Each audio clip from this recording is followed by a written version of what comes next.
noted between Annex A and our original document.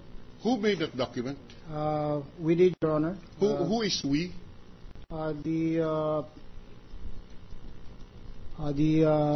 Chief Audit Officer.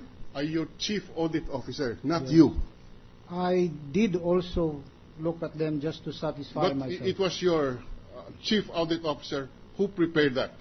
Yes, Your Honor, together with some other people. Together with some other people. Who are the some other people? They are Chief Risk Officer, our head of our legal unit. And you were reading Yes. from that? For this purpose, yes, Your Honor. But for purposes of comparing them, Just I answer personally... my question, yes, please. Yes, sir. Yes, sir. Okay.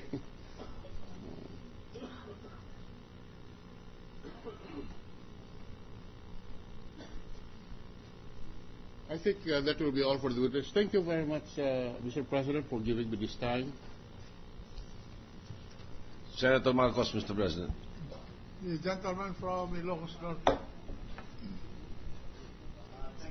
Thank you, Mr. President. I would like to direct my questions to Mr. Garcia. Mr. Garcia, mabalikan lang natin ng konti yung audit ng BSP at saka ng AMLA. Am I right in understanding from your previous testimony, Mr. Garcia, that the BSP audit team does not look into personal accounts? Yes, Your Honor. In other words, they do not take deposit samples. Yes, Your Honor. They Only do not. only the AMLA audit team does that. Yes, Your Honor. Okay. So the question is whether or not the AMLA audit team or examiner is allowed to copy, reproduce, fax, whatever documents or records of the deposit samples that they looked at. I do not have personal knowledge of that, but they are authorized by law to look into it. To look, but they are they do not. Do they? Are they allowed to take photocopies? As part of an audit process, it is oftentimes necessary for them to get copies of this. And based on our examination report, we did check that documents were provided to them. So they did, in fact, photocopy, make copies, photocopies of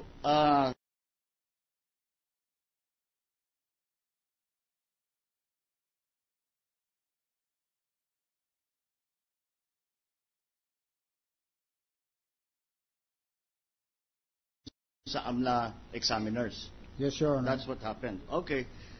Pagkatapos nung kanilang audit, nung kanilang examination, binigay ba sa inyo yung resulta nung kanilang audit?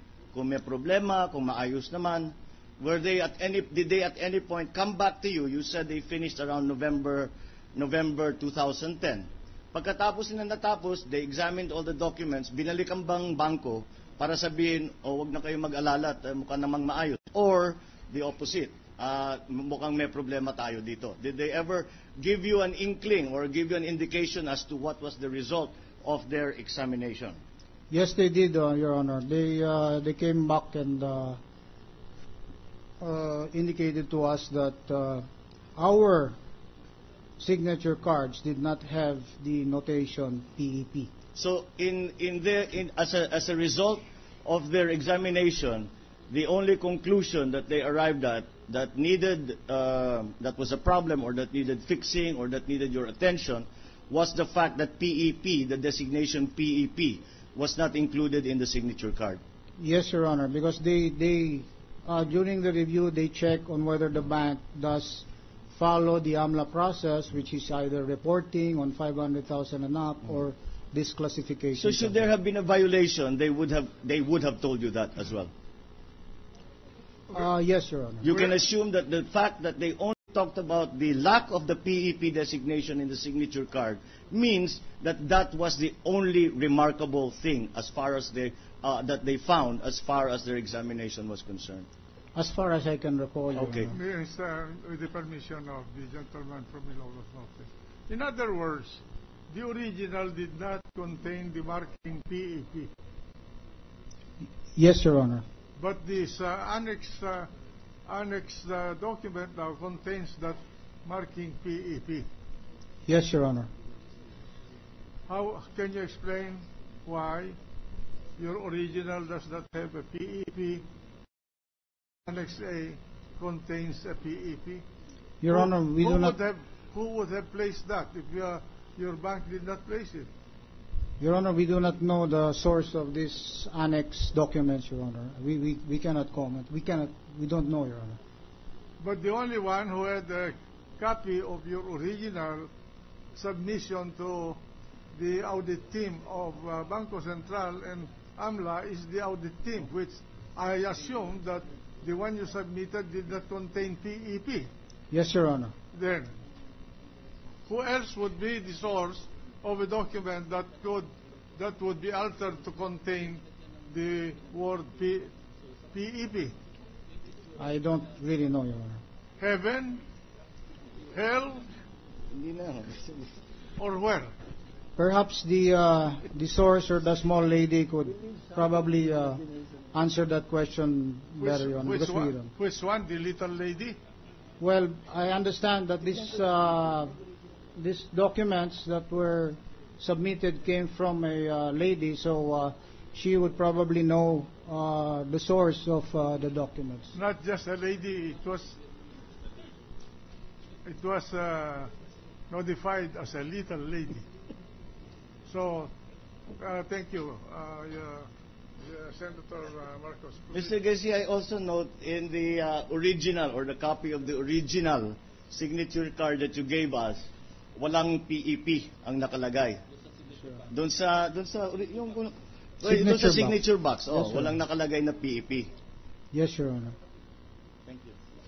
So, the Annex A has the PEP, and it has even been highlighted, and that is not the bank's notation. No, Your Honor. I just want to Thank ask, you. That is all, actually, Mr. I just President. want to Thank ask you this very much. question. If